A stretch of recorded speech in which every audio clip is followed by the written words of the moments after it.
Hello, everyone. Welcome to Rash's World. Today, we have a very interesting topic and two special guests that we'd like to talk to. And first off, I'd like to welcome Dr. Julie Beaulac. How are you doing today? I am doing well. Thank you for asking. And I'm Great. noticing my video's freezing a little. Yeah, we'll be fine. And also Casey Berglund. How are you doing? I'm great. Yeah, I just spent some time outside laying on the ground and hanging out in the sunshine. So I'm feeling rejuvenated and refreshed, ready for the podcast. Ready for the podcast, exactly. So, one of the first questions I ask all my guests here is, how would you briefly introduce yourself so we get an idea? You can say anything you'd like at this point, professionally, personally, whatever you want to share with us. How would you introduce yourself, Julie? What would you say? Oh, that's a great question. I would say that I am a curious lover of nature and learning and all things movement. And I also happen to be a psychologist. Okay, wonderful. They do tie in together, though. They So do. that's definitely wonderful. Yeah, thank you. And what about you, Casey? As soon as you open it up like that, like introduce yourself however you want, Yeah. personally or professionally, the first thing that came to my mind is I'm a country girl from a small town in Saskatchewan, and I've been in the city for now, I don't know, almost 20 years, and wishing for, hoping for, yearning for a return to the country. So that's an interesting part of what's present for me. And I also own a company called Worthy and Well, which is a coaching and training company where we keep kind of mind body practices and embodiment at the center. Okay, and that's a great segue into the book. The book is The Mind Body Way: The Embodied Leader's Path to Resilience, Connection, and Purpose.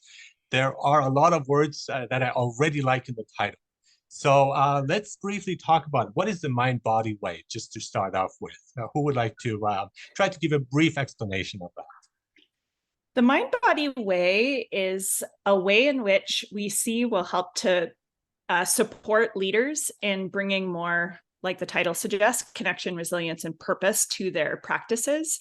So it's really about bringing the body back on board in decision making, in how they connect with other people. It's remembering that we have this whole system that can provide us with data that we can use to help us become better leaders.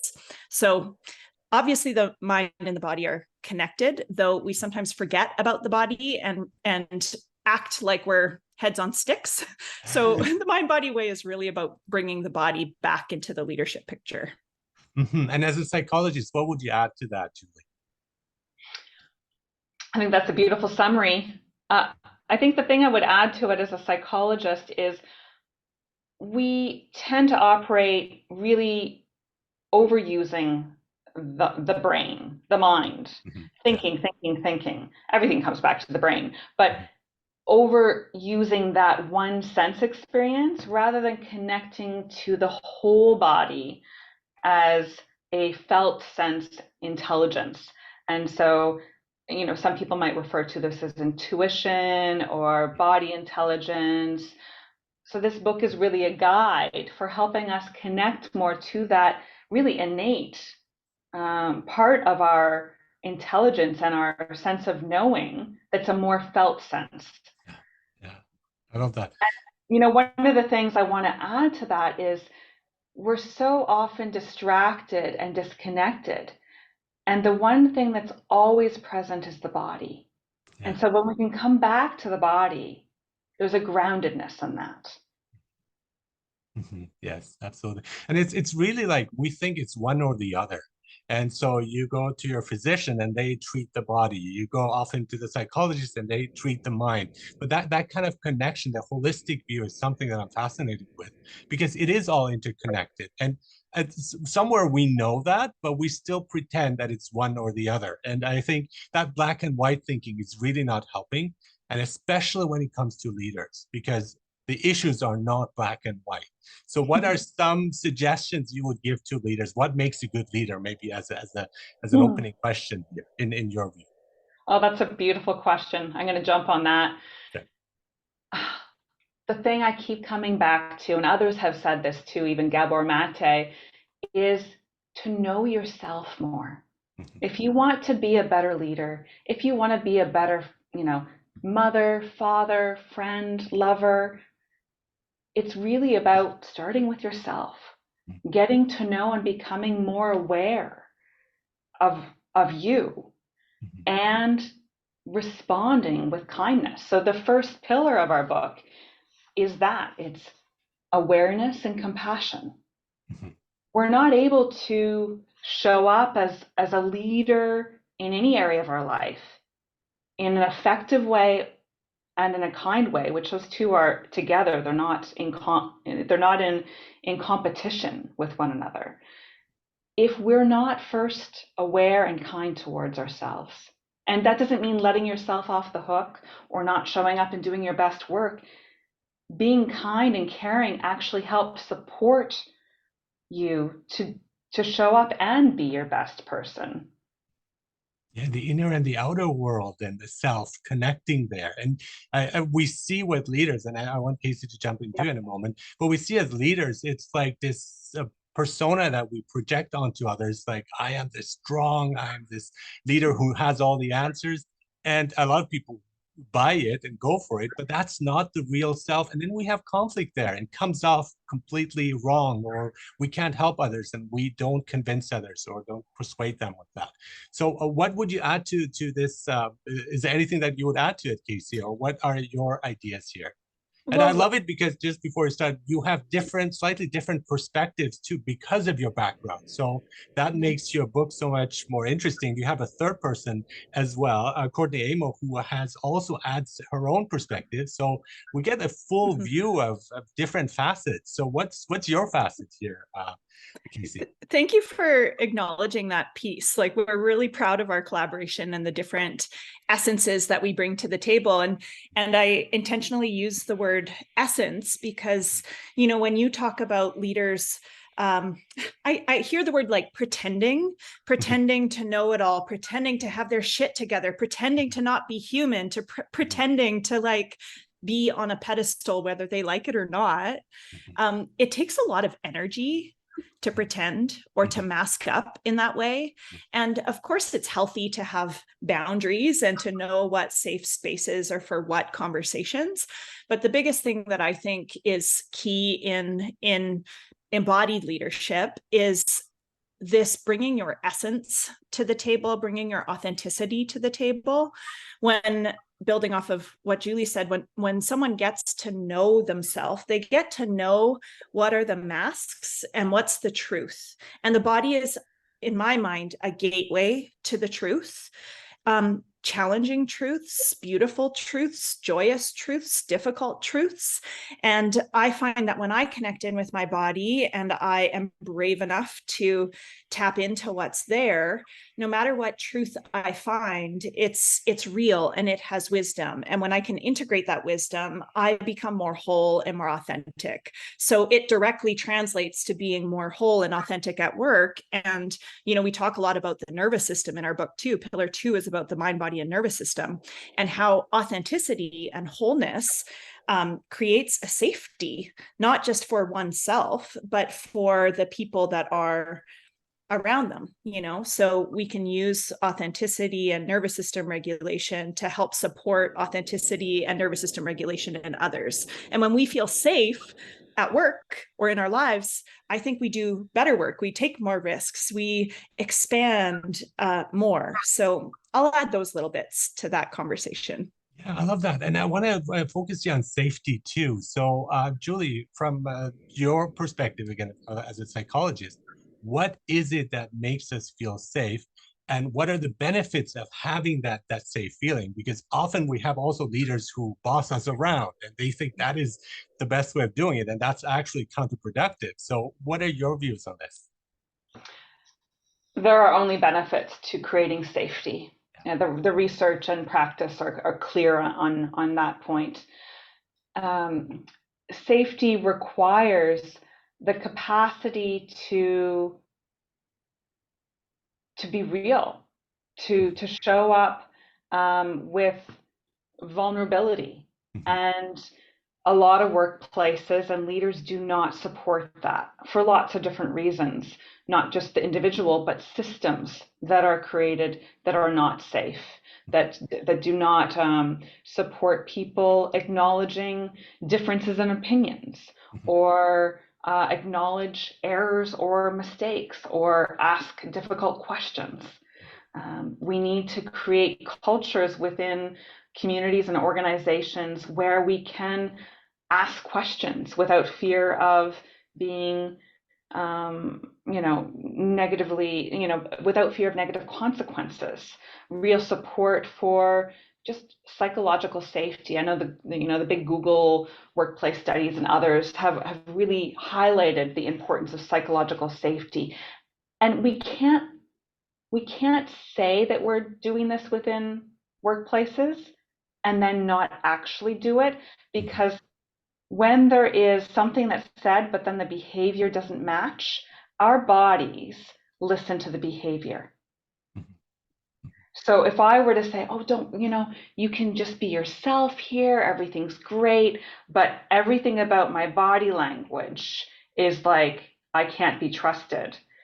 There's a term for that in polyvagal theory, which is the theory of stress of the nervous system, and that is of neuroception. So it's a fancy term that's basically like spidey sense. Your body knows when you can't trust someone else or you can't trust a situation. And so you will neurocept or perceive danger, even if in your mind you're trying to convince yourself, no, this person is my boss. Why would they, lie to me? No. Like, if your body intuition, your felt sense is saying, red alert, that's what you're going to at least initially believe. What happens over time, though, is sometimes for lots of different reasons, we stop trusting that. And so this book is a guide to help guide people back to trusting that felt sense, that wisdom that knows this is safe or this is not safe. Or this is truthful, as Julie was speaking about that, especially when she was talking about the incongruence of like behavior not matching up with words and someone sensing that in their body. I just had a wave of chills that moved through my system. And I've come to know that the more I practice embodiment, that's my signal for like truth, or like, yes, I agree, that's in alignment, And so being able to attune personally to those experiences of trust or lack of trust, or truth or lack of truth in one's body, really is efficient too. And it helps with cutting through the BS, for lack of a better word, to get to what's real. And like, we need more of that in general, but in our workplaces as well. But it's so, intuition is so important, and we know this, and we can often feel like that spidey sense of like this, something is amiss, if something is wrong, and so on. But it seems that we're also in conflict as following the leaders, when the reasonable part or the rational part tries to control that, and then we're in conflict, and then we don't know what to do, and we get confused. So how can we strengthen that voice of intuition? Is there any practices that can help us to connect more with that? There are many practices. This book is full of those practices. Wonderful. So, in our book, The Mind Body Way, we share 6 pillars of embodied leadership. And at the end of each pillar, there are various practices that build on one another that help one become more first attuned to their body, and then also more trusting of their body. So it sort of depends where a person is starting. Like what practice is most aligned with where that person is at on their journey will depend. But I think it honestly just starts with even taking a moment to attune to an inhale and an exhale, or what your right pinky toe feels like. It's amazing. We can generally be so disembodied that it's a big ask for someone to just like feel out their pinky toe or their pinky finger. But that actually is the gateway into sensing the body, is sensing safe places in the body, sensing a part of the body that, might feel relaxed, and then building from there. But the book really outlines specific practices connected to each pillar that someone could, even trust their body's wisdom to know which practice they want to try first. That can be a good exercise as well. And not thinking of like doing it right in the right or wrong way. I think that's something with meditation too, or like mindfulness, which I'm quite a fan of, if of really like perceiving yourself and just perceiving those emotions and giving them space to be there, and all these different like feelings that we have. But often we also give that away to a leader who has simple answers. And that's what we're looking for. Simple answer, this is the solution, and we follow that. But it takes away the whole part that is life and that is real life situations. It's much more complex than that. So in a way, they are deluding us, and we are deluding ourselves by believing in them. 100%, Arash. Yeah, 100%. And so you talk about different leader styles in the book too, the explorer, connector, integrator. Can we briefly touch upon each of those and what they are and what they entail, and what you think of the different styles? I can start with the explorer. So actually these three styles we realized by sharing these archetypes of embodied leaders, we could help our reader maybe see themselves in one of those archetypes or where they are on their transformational journey. So the first thing I'll share about the archetypes is that that archetypal journey is not linear. It's often cyclical, and I can be experiencing the integrator in one context and the explorer in another. Or as I evolve and grow and enter into new experiences, I'm back at experiencing the explorer. So, for example, the explorer is someone who is curious about body-based practices, is curious about the data that they might receive from their body, but they don't necessarily have practices that they consistently attune to get connected with the body. They may have a sense of, say, intuition that shows up through the body, but not trust it. There's this curiosity, though it can be challenging to actually take the action based on the body wisdom. So that's kind of like the starting point. We felt that the folks who would pick up this book already have a little bit of an interest in this whole mind-body concept, right? It's not totally brand new to them. So they're not completely lost to the space of body wisdom, but they're maybe at the beginning stages where they're just starting to develop that relationship with their body and that trust of the body. And, Julie, maybe I'll let you take the connector, the evolution from the explorer. Thanks, Kay. So the connector, again, along this embodied leader journey that we might come in and out of, would be someone who has a more regular practice of whether it be self-reflection. You might be a little bit more aware of your sensations in your body, what they mean. You're paying attention to the signals of your body, and even putting some trust in what your body is telling you, where you might want move more towards in terms of further work or growth is further development of boundaries, or how you might stay even more present in your body under more difficult situations. So that's really the connector.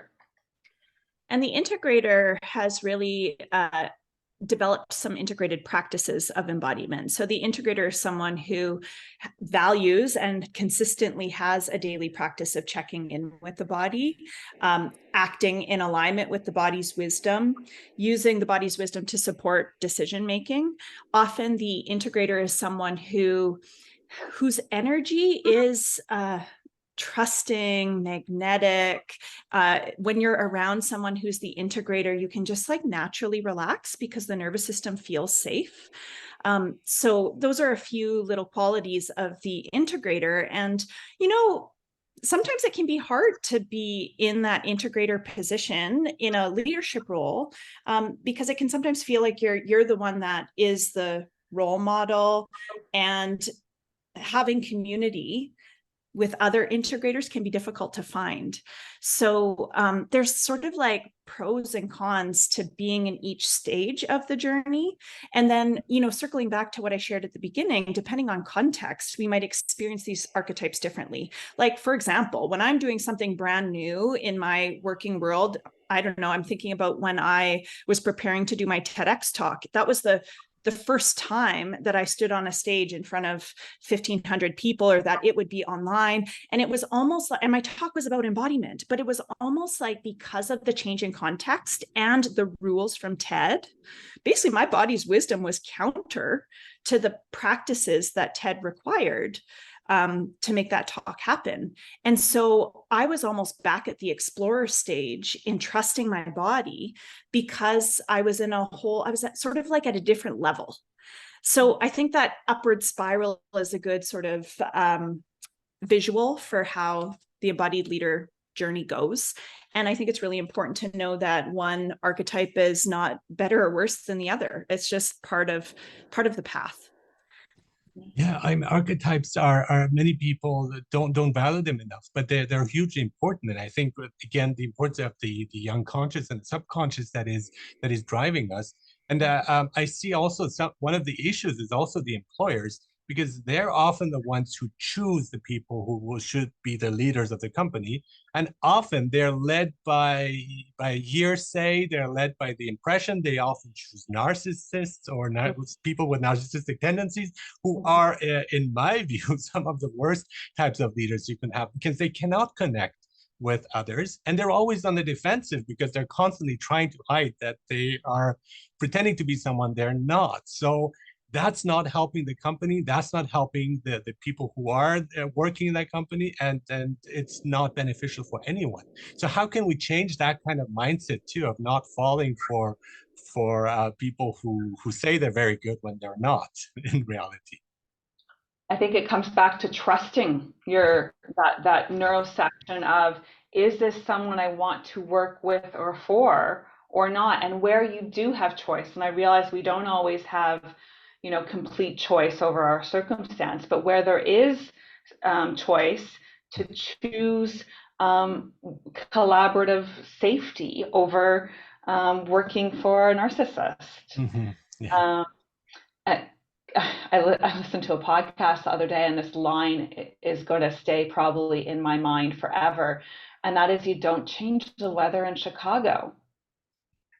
So if you're dealing with a narcissist, don't try to change them. Like, dodge, avoid, like, because yeah, this is, and I'm talking about like a clinical, profound narcissism, not, mild entitlement, which is all over society right now. That's But true. we're not going to change the weather in Chicago. Mm-hmm. Mm-hmm. Yeah. There's also this move towards flattening the environment of work, and getting rid of the hierarchy. But it's often they say it, but I don't see much action. It's like just paying lip service to it, and really like, oh, I am your boss, and you have to do what I say. But once you get a leader who's like really down to earth, and it's like, I am with you, and we're on the same wavelength, that's when you have the trust and safety, and that's really helping the company. Phenomenally. If we just think about even creativity, what helps foster creativity? It is, space and the encouragement of diversity of ideas and dialogue and doing things differently, and permission to not have like a rigid schedule. Like, all these different things really support creativity and collaboration, right? Being able to dialogue and brainstorm with others. For instance, our book would not have been possible as it is without the beautiful collaboration of the three of us. Mm-hmm. And it is possible to do this virtually. There are added challenges, Mm-hmm. for sure. And we many times tried to connect in person, all three of us, over the past 3 years of co-writing. And we have yet to be in the same room together, the three of us, because of the different, closures and lockdowns, et cetera, and challenges. But we're on it for the summer, I think. Yeah, sure. Yeah. And how important is courage and empathy? I know they're really important, but how important are they? How does that fit into our discussion, Casey? Maybe you can talk a bit about Mm, yeah. Well, and again, to reiterate the importance of safety, like safety creates a container that can, I think, help people become more courageous and to take risks. So one of the pillars in our book is around taking risks and practicing courage. And what we really speak to in that pillar is that it takes courage to even go into embodiment in the first place. You that. know, for some folks, being with their inner experience for even a few seconds can be really challenging because they're tapping into the unknown. You know, there's what you find in your body is sometimes unknown. There could be challenging emotions stored there. There could be traumatic memories or experiences that could bubble up through this embodiment practice. So it's important to just validate that there's a level of courage required to even engage with these practices in the first place. And then embodiment can also help to support more courageous acts. So when there's an awareness of the body and the data that comes from the body and a trust of the body, there could be more self-trust in general. So for me, for example, when I know I have my own back, I can lean into speaking up in a meeting where I have a view that's counter to the views of everyone else. And I can trust that at the end of the day, I'm going to love myself because I know how to have my own back and how to hold myself when I'm feeling something that's challenging. So it takes courage to drop into the body. And once you drop into the body and practice embodiment, bring embodiment into your leadership, it actually can make you more courageous and help you to take more risks, especially in the context of a generally safe container, you know? Yeah, and So it's a even, tough go choice. ahead. I mean, both of them. I mean, you want to feel like conform because then you get the safety of the group, but then you Yes. don't feel good about yourself because you say, I shouldn't have done this, or I should have done that instead. So this conflict always exists, and trying to balance that, I think that is really hard. Mhm. But also, what if we lived in a world where we really fanned the flames of each other's individuality Mhm, in community? mhm. What if what made us different and what took courage to express was actually not the thing that got us kicked out of the tribe, but made us belong? And And so made us stronger. Just to add that, it made us stronger. stronger. Yeah. Yes. And Mhm, to sort of like circle back what we were talking about earlier when you were speaking about like narcissists and leadership, it's like just because that might be normal, just because a top down approach to leadership is common, doesn't necessarily mean it's most efficient. And, you know, we wrote this book because we want to change the paradigm. We want to create a paradigm where collaboration and rest and following and trusting intuition and taking risks and being different and still belonging is more the norm. And we feel that that's what embodiment offers us. So it kind of like there's like an answer on the surface, and then there's always this deeper piece of like, what would it mean to shift the paradigm or change the system? And that's sort of like the bigger, maybe more challenging work. Yeah, it takes more work. I think that's exactly it. That's not the easy way because, like, empathy is you consider the other person's feelings and so on, why they behave, and they taking risks and make mistakes, and that's perfectly fine. But we often have punitive measures. It's like, okay, you didn't do what I expected you to do, which is apparently the best way, according to that the narrow-minded leader, and so that's not helping anyone. And so to really, it takes more effort. And when you say the word resilience, that's hard work. I mean, resilience doesn't come on its own. It doesn't happen overnight. It is a lot of work. And I think a lot of us are shunning that because we want the easy way out. We want the quick solution, the quick fix, and so on. Yeah. The quick fix is in the moment. Today, it's easier to keep doing things as we're doing them, to not change. In the medium and longer term, though, not making a shift is actually more difficult. I think for a lot of people, and certainly a lot of clients I work with, I find that the thought of becoming more embodied, they don't even know where to start. Like, what would that even look like? Mhm, mhm. Um, and I love an example that Casey's given before of like, what kind of ice cream do you want? Do you want chocolate or strawberry? And it doesn't necessarily be ice cream, and I wouldn't even advocate ice cream. And, do I want broccoli or asparagus with my dinner? We can start to check in with ourselves before continuing on autopilot and just ask, like, what am I called for right now? Or what would I like right now? What would be nourishing right now? And just slowing down those decision points across the day so that we're actually tuning in to what we might need moment to moment. And the idea with embodiment and with our book isn't to always, it's like with mindfulness, the ideal is not to always be mindful, to never be mindless. If we thought through every decision like that in a completely mindful way, we probably wouldn't get very much done. Yeah. The idea or the ideal is to be discerning, to know, okay, in this situation, it's going to be more helpful for me to disconnect a little bit and to go into more autopilot. And in this other situation, it's actually more useful for me to take a breath, find the courage to show a little bit more vulnerability and take a risk here. It's that discernment. No one right or wrong. It's not about black and white, all good or all bad. It's choosing. And when we take on that choice, there's a sense of empowerment in that too. Like, I am choosing right here, I'm going to put my mask back on a little bit. This isn't a safe situation.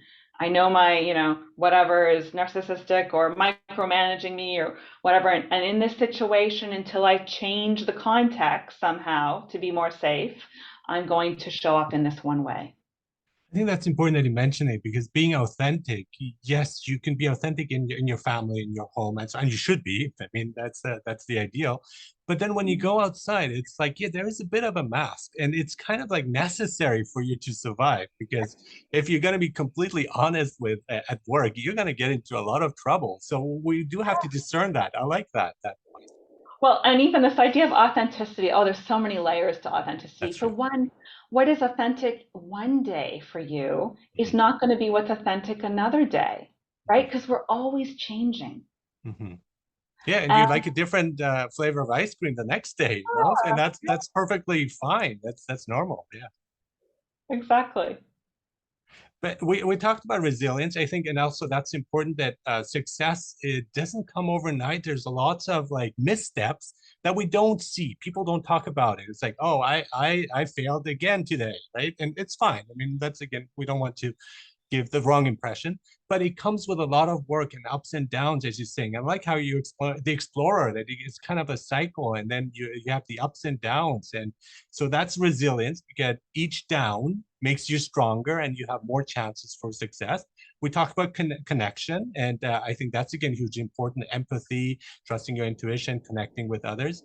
What about purpose, though? What would you say about purpose? Maybe Casey, what would you say about purpose? What would you suggest Yeah. there? Yeah. Well, the interesting thing that I find over and over again is that the mechanism that helps me decide if I want chocolate or strawberry ice cream or broccoli or asparagus Mhm. is actually the same mechanism that can guide me to really meaningful work. Mhm. Like, I just got the truth tingles. Like, really take that in. It's the same mechanism, just more at stake.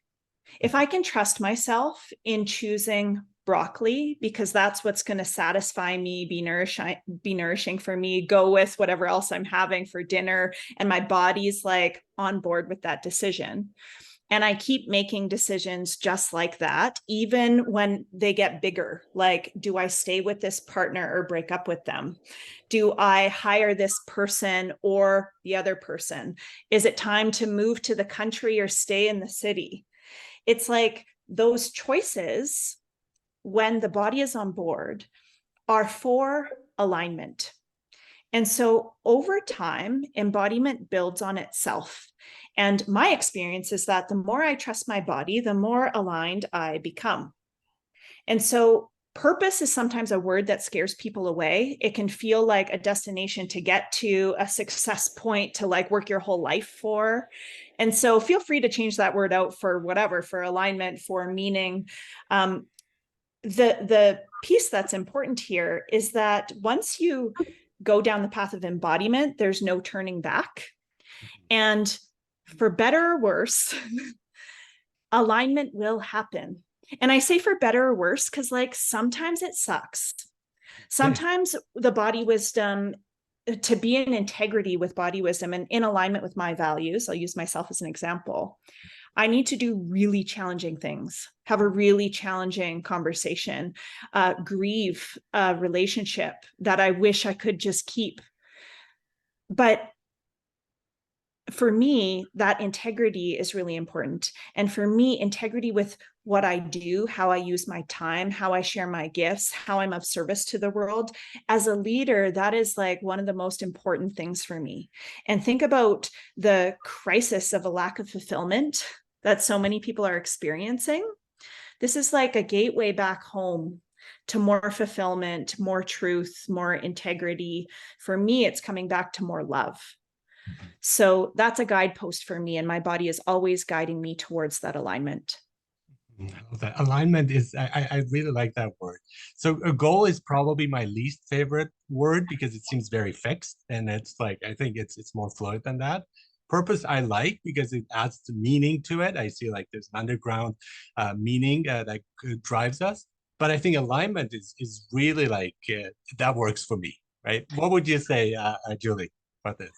Yeah, well, you know when you're living in alignment, right? I ask this question to clients all the time, like like if you think about the bullseye, Mhm. how close to the bullseye are you living in terms of, like, if you think about different areas of your life, love, work, and play, like how much in alignment are you living in these different areas? And people will say very easily, oh, like, on a 0 to 10, I'm like a 3. I'm very far from the bullseye, related to love.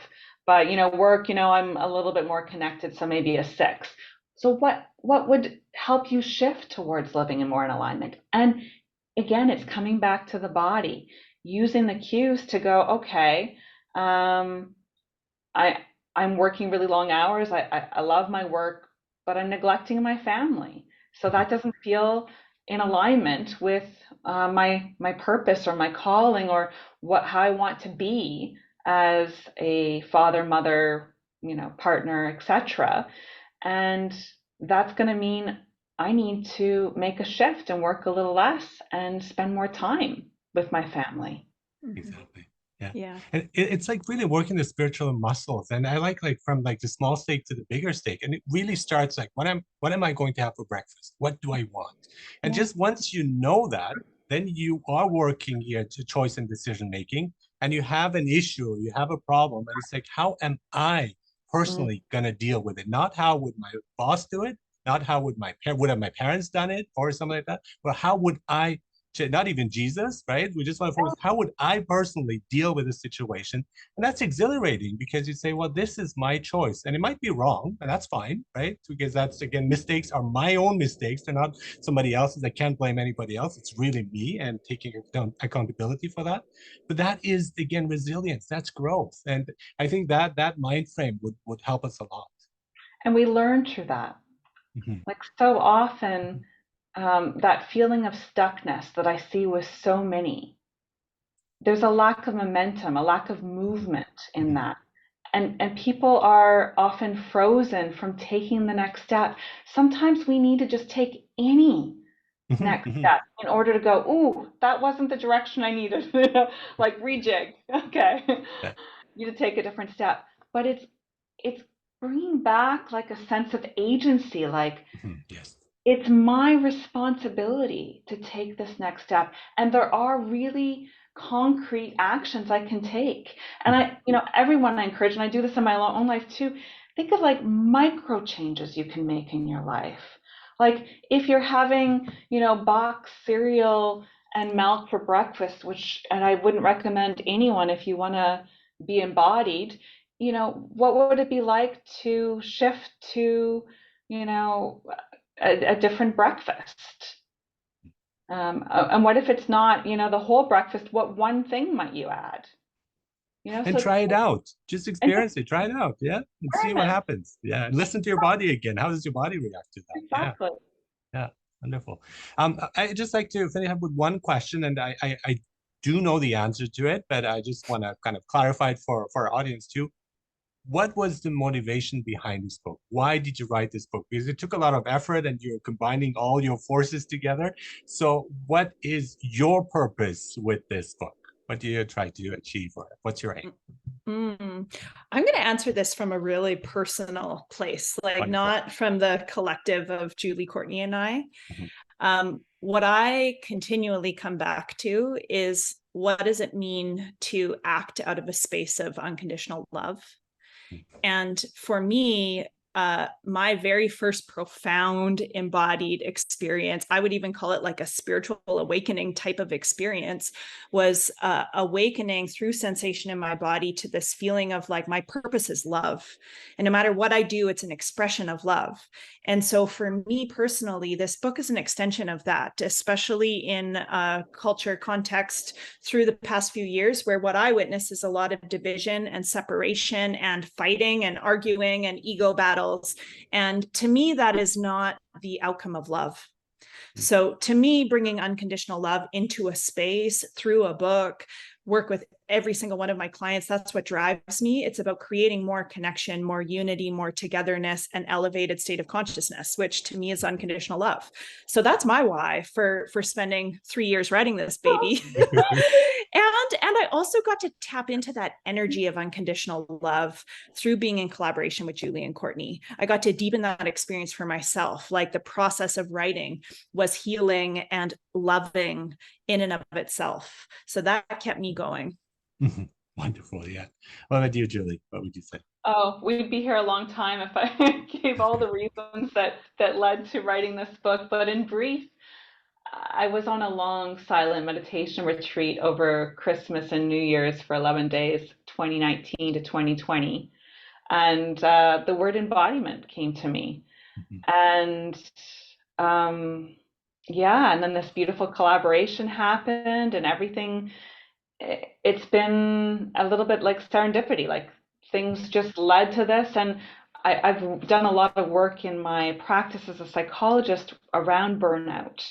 Mhm. And I have identified disembodiment as a big contributor to that. And so, really wanting to support clients in all the strategies and areas of growth. I work with people on individually and in groups and organization, like wellness sessions, just supporting them with a book. Not everyone has access to going to see a psychologist or has that sort of time or interest, but if someone can pick up a book and do a couple of the strategies, even if they just take away one or two tips from this book, like, oh yeah, I could ask myself, do I want strawberry or chocolate ice cream? Like, that's a win.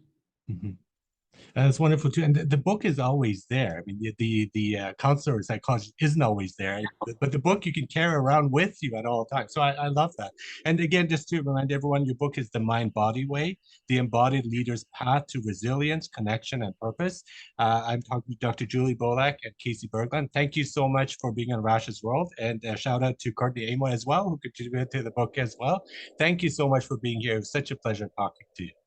Thanks for having us. Sure. Yeah, thank Thank you you. so much. Lovely conversation. Thanks.